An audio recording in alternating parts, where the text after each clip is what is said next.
dans cette zone du Sine Saloum. Nous avons dégagé une enveloppe de 700 millions pour booster l'économie sociale solidaire à travers le programme Place et Prix.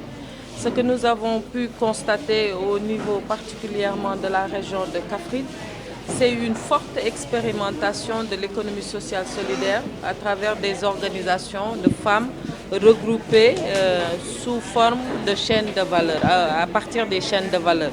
Maintenant, c'est vrai que dans cette chaîne de valeur-là, il y a quelques défaillances liées surtout à l'accessibilité vers de nouveaux marchés par rapport à la distribution, à la commercialisation des céréales locales.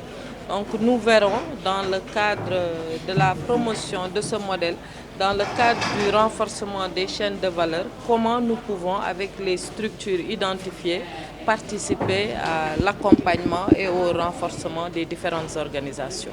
Nous tirons un bilan relativement satisfaisant, puisque sur la base de cette tournée, nous avons pu mettre en pratique la vision de l'économie sociale solidaire, mais surtout nous avons pu faire des constats, savoir si le modèle que nous proposons est le modèle adapté, également voir quelles sont les conditions ou quels sont les éléments de la chaîne qu'il faut renforcer si nous voulons atteindre nos objectifs.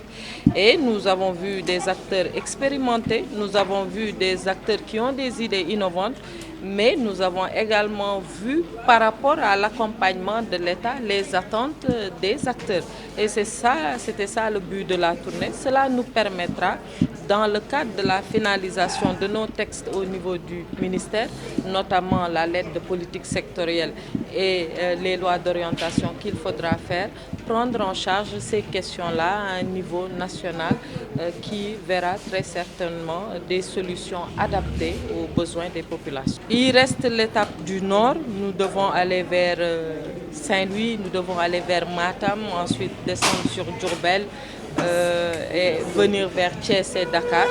Nous allons observer une petite pause pour quand même voir d'ici quelques temps quels ont été les effets de la tournée lors de la première phase, rectifier pour les autres phases, mais également voir quels sont les niveaux d'amélioration à faire. Il s'agira surtout de faire comprendre aux populations quel est l'intérêt d'aller vers les services déconcentrés. Parce qu'on se rend compte qu'il y a quand même un petit déficit d'information par rapport aux populations.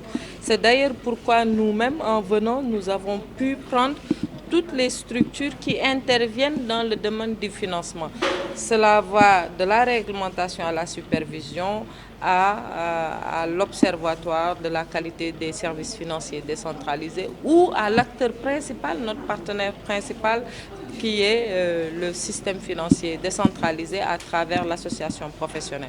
Et donc, c'est sûr que dans le cadre de nos prochaines tournées, nous allons nous appesantir également sur le partage de l'information. Parce qu'il y a beaucoup d'initiatives, beaucoup de structures qui sont mises en place par l'État dont les populations ignorent un peu quelle utilisation elles doivent en faire. Donc, dans le cadre du ministère également, nous allons partager avec elles parce que cela participe à faciliter non seulement le travail qui nous est demandé, mais également à renforcer les populations, à avoir des succès dans le secteur, les domaines d'activité où elles évoluent.